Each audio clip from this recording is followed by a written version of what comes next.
अस्सलाम वालेकुम एवरीवन, उम्मीद है आप सब खैरियत से होंगे। Welcome to our new video. बहुत से दिन हो गए हमने वीडियो अपलोड नहीं किया है। आज फिर एक और इन्फॉर्मेटिव वीडियो के साथ आपके सामने हाजिर हैं। टाइटल आपने देख लिया है और बहुत से लोग क्रिप्टो करेंसी में इन्वॉल्व हो चुके हैं और कुछ होना भी चाह रहे हैं, लेकिन लैक ऑफ नॉलेज की वजह से लोग डरते भी हैं कि हमें इस चीज़ का इतना आइडिया नहीं है, ये होता क्या है, काम कैसे करता है, क्रिप्टो करेंसी पे वर्किंग करनी कैसे होती है, इसमें तो बड़ा मुश्किल काम होता है। तो हम आपके सामने ये वीडियोस इसीलिए लेकर आते हैं कि आप लोगों को पता चले कि क्रिप्टो करेंसी में क्या क्या चीज़ें होती हैं और किस तरह से इन चीज़ों की वर्किंग होती है। सो कैंडल स्टिक्स पैटर्न्स क्या होते हैं या कैंडल स्टिक्स होती क्या है, ये चीज़ आज इंशाल्लाह डिस्कस करेंगे। इसके साथ साथ मैं आप लोगों के साथ दो अनाउंसमेंट्स शेयर करने लगा हूँ। एक तो हम गिव अवे कर रहे हैं इंस्टाग्राम पे, और ऐसे क्रिप्टोवर्स को फॉलो कर लें इंस्टाग्राम पे, और वहाँ पे आप गिव अवे की सारी इन्फॉर्मेशन भी ले सकते हैं। 1 अगस्त को हमने 4 विनर्स को अनाउंस करना है और 100 USDT जो है वो 4 विनर्स में हमने डिवाइड करने हैं। दूसरी अनाउंसमेंट है, इंशाल्लाह नेक्स्ट मंथ हम अपना न्यू बैच स्टार्ट कर रहे हैं क्रिप्टो करेंसी के कोर्स का। तो जो लोग भी इनरोल होना चाहते हैं वो हमसे व्हाट्सएप पे कांटेक्ट कर लें। नंबर हमने डिस्क्रिप्शन बॉक्स में दिया है और इसके साथ आपकी स्क्रीन पे भी नंबर जो है वो शो हो रहा है। हमें कांटेक्ट कर लें व्हाट्सएप पे, ताकि आप लोगों की जितनी क्यूरीज हैं वो भी सॉल्व हो जाएं और आप लोग इनरोल भी हो जाएं हमारे नेक्स्ट बैच में। अच्छा, कैंडल स्टिक्स क्या होता है? क्रिप्टो करेंसी में आपने ये तो बहुत से लोगों से सुना होगा कि क्रिप्टो करेंसी में टेक्निकल एनालिसिस होता है, क्रिप्टो करेंसी में फंडामेंटल एनालिसिस होता है, सेंटीमेंट एनालिसिस होता है, और एक्सचेंजेस होती हैं, टर्म्स यूज़ की जाती हैं, इंडिकेटर्स होते हैं, पैटर्न्स होते हैं, कैंडल्स होती हैं, और बहुत सी चीज़ें जो हैं वो आप लोगों ने सुनी है। अच्छा, ये जो कैंडल स्टिक्स होती हैं ये टेक्निकल एनालिसिस का ही एक हिस्सा है, टेक्निकल एनालिसिस का ही एक पार्ट है, जिसमें आप लोग टेक्निकल एनालिसिस करते हैं। और ये टेक्निकल एनालिसिस जो है ये कैंडल स्टिक्स की बेस पे किया जाता है। कैंडल स्टिक्स बेसिकली होती क्या है? कैंडल स्टिक्स एक आपके सामने पैटर्न ड्रॉ करते हैं। कैंडल्स सिंपल बनी होती हैं। जब आप ट्रेडिंग व्यू वेबसाइट पे जाते हैं टेक्निकल एनालिसिस करने के लिए, कैंडल स्टिक्स जो होती हैं वो रेड कलर की होती हैं और ग्रीन कलर की। रेड कलर वाली जो होती हैं उसको हम कहते हैं बियर कैंडल या बियरिश कैंडल, और जो ग्रीन कलर की होती हैं इसको हम कहते हैं बुलिश कैंडल या बुल्स का वो इंडिकेट कर रही होती हैं। बुलिश में मार्केट जो है वो ऊपर की तरफ जा रही होती है, और बेयरिश में मार्केट क्या होती है, मार्केट नीचे की तरफ आ रही होती है। इनके डिफरेंट शेप्स बनी होती हैं। एक सिंपल कैंडल जो होती है, सिंपल कैंडल में 4 चीज़ें होती हैं: opening point, closing point, high point and low point. ये 4 चीज़ें जो होती हैं इसमें हम लोगों ने देखना होता है कि क्या है। अच्छा, अब इन कैंडल्स का ताल्लुक जो है वो उस चार्ट पे टाइम फ्रेम के साथ होता है। आपने कौन सा टाइम फ्रेम ओपन किया हुआ है ट्रेडिंग व्यू पे। अगर आपने 15 मिनट का टाइम फ्रेम ओपन किया हुआ है तो इट्स मीन कि आपकी एक कैंडल जो है वो 15 मिनट की चलेगी। जब 15 मिनट उसके पूरे हो जाएंगे, वो कैंडल जिस शेप में जहाँ पे होगी वो कैंडल वहाँ पे क्लोज हो जाएगी। उसके बाद नेक्स्ट कैंडल उसके साथ ही बनना स्टार्ट हो जाएगी। अब ये कैंडल्स का जो बड़ी या छोटी ये बन रही होती हैं ये डिपेंड करता है वॉल्यूम पे।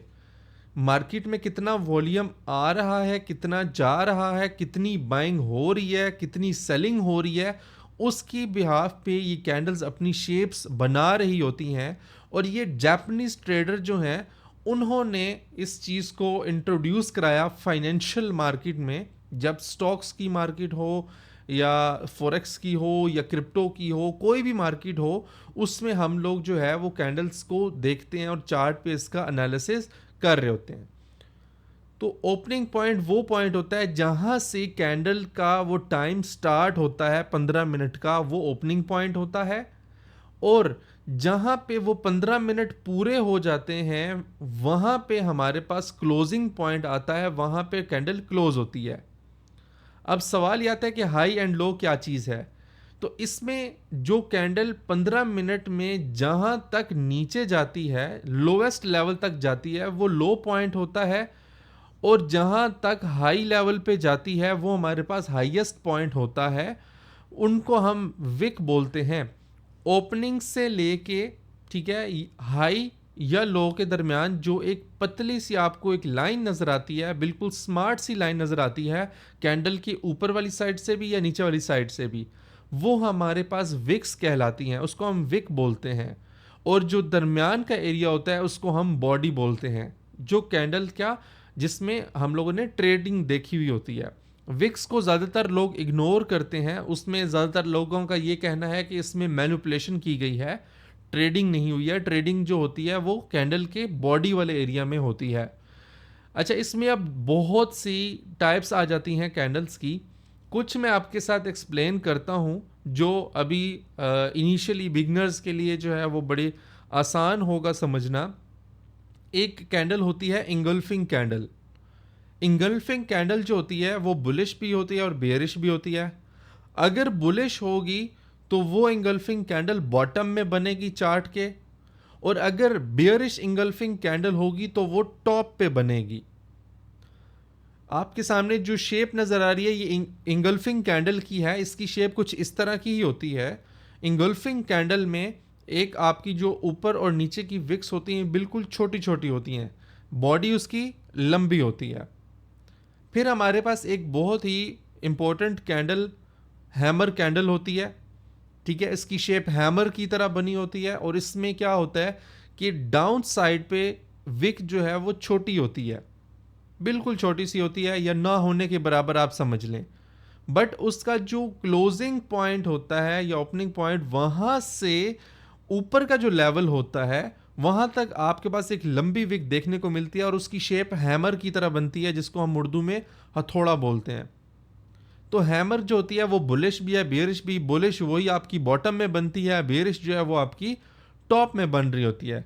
अगर तो बुलिश हैमर कैंडल बन रही है तो इट्स मीन के मार्केट यहाँ से ऊपर जाने के चांसेस हैं, और अगर बेयरिश कैंडल बनी है तो मार्केट के वहाँ से नीचे आने के चांसेस हैं। फिर हमारे पास एक और कैंडल आती है डॉजी कैंडल। डॉजी कैंडल बड़ी कंफ्यूजिंग सी कैंडल होती है। इसमें हमें नहीं पता होता कि मार्केट जो है वो अभी किस तरफ मूव कर रही है, ठीक है। हाँ, आगे इसमें दो और पार्ट्स होते हैं, वो भी मैं बताता हूँ। अगर कहीं पे डॉजी कैंडल बन जाती है, डॉजी कैंडल होती किस तरह से है, उसके दरमियान में बिल्कुल एक पतली सी लाइन होती है, बॉडी बिल्कुल होती ही नहीं है, और एक अप साइड पे भी लंबी विक होती है और एक डाउन साइड पे भी लंबी विक होती है। ये हमारे पास डॉजी कैंडल होती है। इट्स मीन कि इसमें सिर्फ मैनिपुलेशन हुई है, ट्रेडिंग तो इस कैंडल में हुई ही नहीं है, इस टाइम फ्रेम में ट्रेडिंग तो हुई भी नहीं है बिल्कुल भी। तो वो हमारे पास डॉजी कैंडल होती है, जिसमें हम कुछ नहीं कह सकते कि मार्केट ऊपर जाएगी या नीचे जाएगी।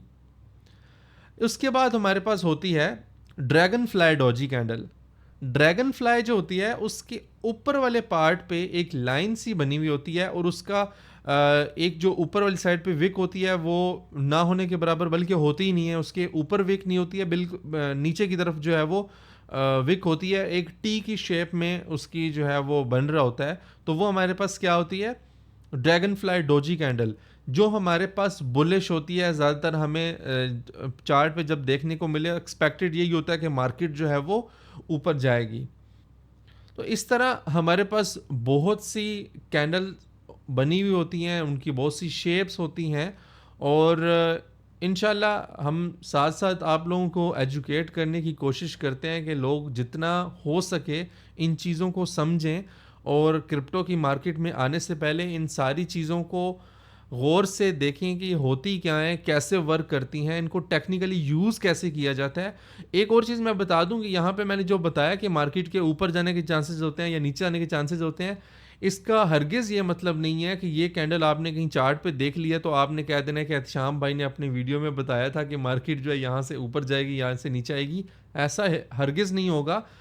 बहुत सी चीज़ें आपको देखनी पड़ती हैं। आपको प्राइस एक्शन देखना होता है, स्मार्ट मनी कॉन्सेप्ट देखना होता है, आपने इंडिकेटर्स लगाने होते हैं, सपोर्ट रेजिस्टेंस ट्रेंड लाइन देखनी होती है, बहुत सी चीज़ों का। बाकी कोई और टूल आप यूज़ कर रहे हैं तो वो टूल लगाना पड़ता है। तो बहुत सी चीज़ों का आपने जिस टाइम एक कॉन्फ्लिक्ट्स बनाना होता है, ठीक है, बहुत सी चीज़ें आप लोगों ने जब देखनी होती हैं एक साथ पे, फिर जाके आप लोगों को पता चलता है कि मार्केट जो है वो यहाँ से अब ऊपर जाएगी, नीचे जाएगी, तब जाके आप लोगों ने कोई डिसीजन लेना होता है।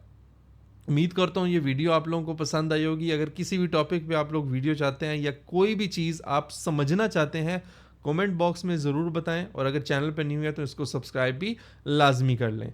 उम्मीद करता हूँ वीडियो आपको अच्छी लगी होगी। अपना बहुत सा ख्याल रखिएगा। अल्लाह हाफिज़।